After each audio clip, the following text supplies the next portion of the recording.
자, 이와 같은 개념에 따라서 A국은 타이, B국은 일본, C국은 네팔이다 이렇게 알게 되었습니다. 그러면 왜 앞에서 비교 대상 업종으로 농립업을 정하고 기준값으로 이렇게 정했는지 이해를 할 수 있을 겁니다. 농립업을 기준으로 해서 보면 한국과 일본을 묶을 수 있죠. 이 두 개 나라는 발전 단계 구분하면 선진국입니다. 타이는 개도국이죠. 그리고 네팔은 후진국입니다. 만약에 제조업을 기준으로 해서 묶으면 이렇게 볼 수 있죠. 이럴 경우 한국과 타이가 같은 개도국으로 보게 되는 거죠. 그러면 우리는 기분이 좀 나쁘겠죠. 그러면 문제를 풀어보겠습니다. 텍스트 정보에서 중요한 것은 도시화 과정, 도시화 속도, 도시화 율, 거순, 인구 증가율, 네팔 도시화 비율, 이와 같은 것들이죠. 그리고 도시와 산업화의 관계, 이것은 이 3점들을 통해서 판단할 수 있어야 하죠. 자, 1번 A, 그러면 타이죠. 제조업 총 부가가치액은 한국보다 많다.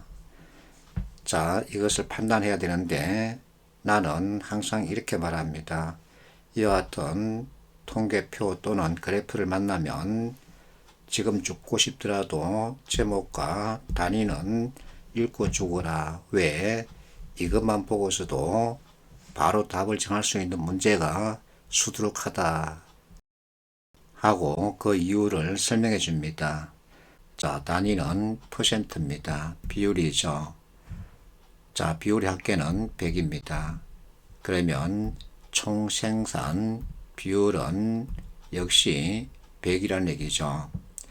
한국과 타이 제조업 비율을 수치화시키면 26으로 볼 수 있고 27로 볼 수 있죠.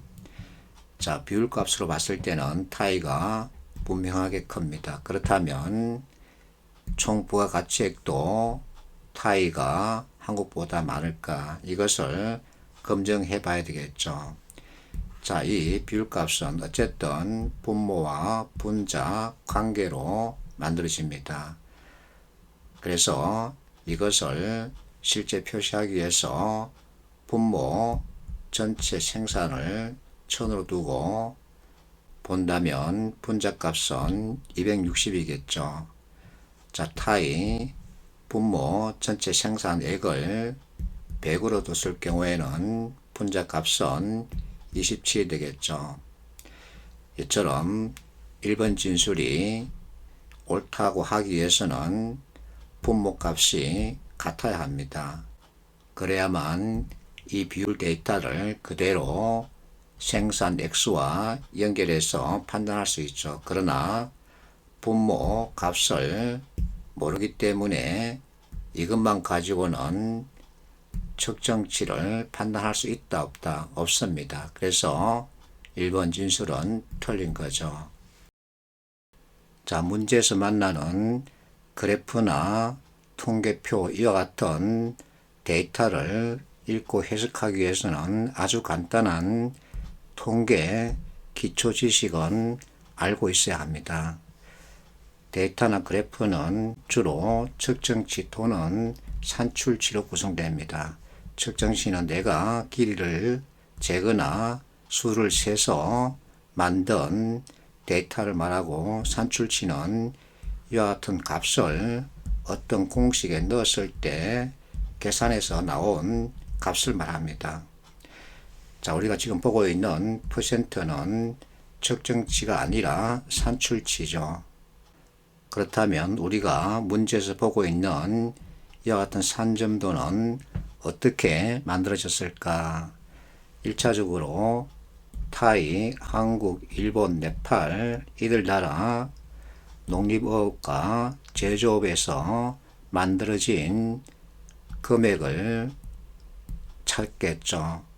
이와 같은 금액을 기입하면 이것은 측정치가 됩니다.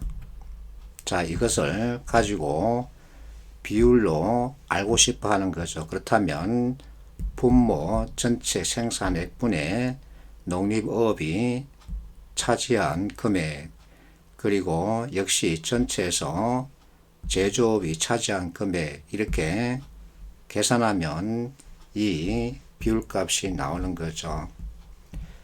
자, 그러면 이제 마지막으로 이들의 관계를 살펴보기 위해서 이런 산점도 표에다가 이렇게 찍은 겁니다.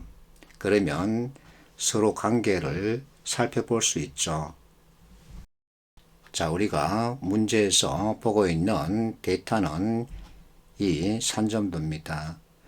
자, 이것은 다시 이와 같은 비율 단위 통계표를 작성할 수 있죠. 자, 어쨌든 측정치 데이터는 문제에 나와 있지 않습니다. 그러면 이와 같은 산점도 또는 비율 데이터 가지고 측정치를 찾을 수 있을까? 찾을 수 없습니다. 많다 적다가 아니라 알 수 없다가 답입니다. 그래서 1번 틀린 거죠. 그러면 비슷한 문제 유형을 보겠습니다.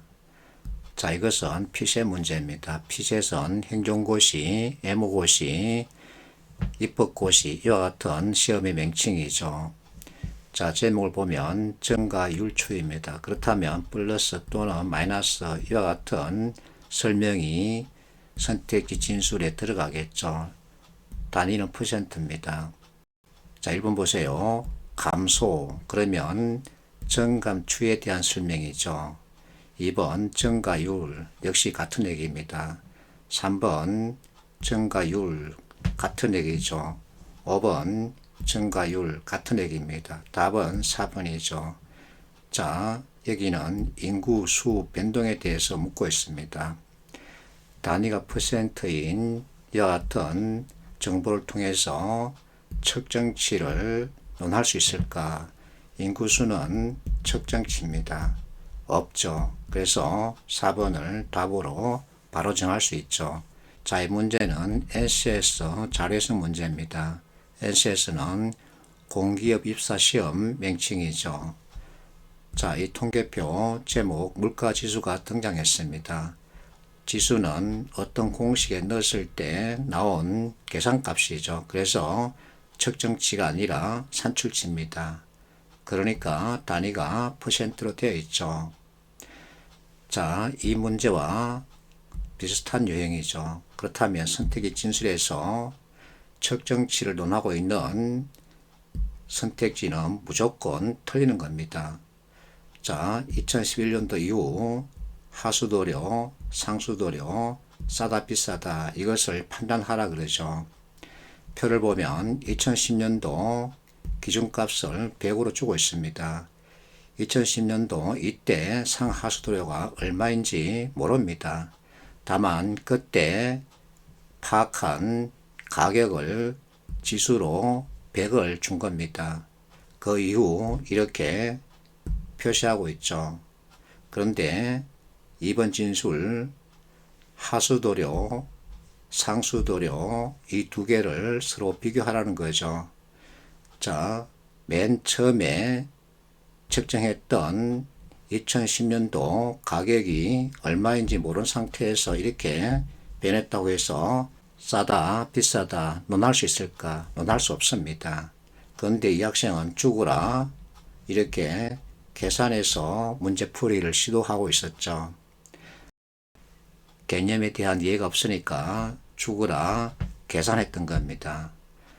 자, 지수에 대한 개념만 있으면 눈 감고도 10초 안에 답을 정할 수 있습니다. 그러나 개념에 대한 이해가 없으면 이와 같은 계산 방식에 의존해야 되기 때문에 시간만 낭비하게 되죠. 그리고 정답도 찾지 못합니다. 이와 같은 방식은 피해야 되죠. 2번은 마지막에 보기로 하고 3번 보겠습니다. C는 네팔이죠. 도시 인구수가 촌락 인구수보다 많다. 이것을 판단하라 그러죠. 자, 텍스트 정보에 네팔 관련 정보를 찾으면 도시화율이 21.5%랍니다. 그리고 도시화는 산업화와 밀접한 관련을 가지고 있는데 산업화가 고도화될수록 더 많은 사람들이 도시에 살게 되기 때문이라죠. 자, 21.5% 반대 거의 80%가 농립어업에 종사하면서 전체 GDP의 21%를 생산해낸다 그러죠. 그렇다면 국민의 절대 다수가 농립어업에 종사하고 있다는 얘기 됩니다.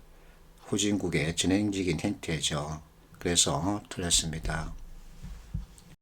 4번 A는 타이, B는 일본보다 산업화가 시작된 시기가 이르다.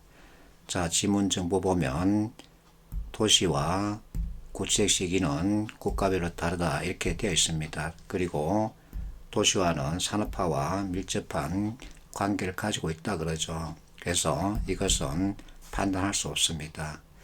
5번 타이는 일본보다 전체 생산에서 서비스업이 차지하는 비율이 높다. 자, 이와 같은 3점도 상의 데이터를 가지고 2, 3차 산업 비율을 도출했습니다. 그런데 여기서 서비스업은 3차 산업이다. 그리고 제조업 역시 같은 명제에 대한 판단이 필요합니다. 그러면 2, 3차 합계 비율 이것 가지고 서비스업이 차지하는 비율을 계산해 낼 수 있을까? 할 수 없습니다. 그래서 틀렸죠. 그러면 답은 2번인데 1번은 한국보다 도시 인구수가 많답니다. 왜 그럴까요? 자, 텍스트 정보 보면 도시화 과정 초기 가속화 종착 단계에 진행된다. 그리고 도시화는 산업화와 밀접한 관계를 가지고 있다. 산업화는 2, 3차 산업 비율이 높아지는 현상을 말한다. 그래서 2, 3차 산업 비율 한국과 일본 값을 도출하면 거의 100에 가깝습니다. 그러면 한국과 일본은 도시화 종착 단계에 이르고 있음을 알 수 있죠. 그렇다고 해서 생산 관련 비율값만으로 측정치에 해당되는 인구수를 비교해서 판단할 수 있을까? 사실은 없습니다. 그러면 왜 이것이 맞아야 할까? 학교에서 배운 지식이 여러분들 머릿속에 들어가 있기 때문이죠. 자, 한국과 일본 인구를 비교하면 일본 인구는 한국의 2배 이상입니다. 일본은 1억 2천 정도이고 한국은 5,200만 정도죠. 그래서 이와 같은 자료를 바탕으로 이 지식을 더해서는 한국의 도시인구, 일본의 도시인구를 비교해서 일본이 더 많다 이렇게 판단할 수 있는 거죠. 이 문제 출제자는 이 문제 답을 2번으로 정해놓고 엄청난 고민을 했을 겁니다. 최소한 일본 인구는 한국의 2배쯤 된다라는 정보 줄 것이냐 이와 같은 고민을 했을 겁니다. 만약에 일본의 인구 관련 정보가 없다면 이 문제 답은 없습니다.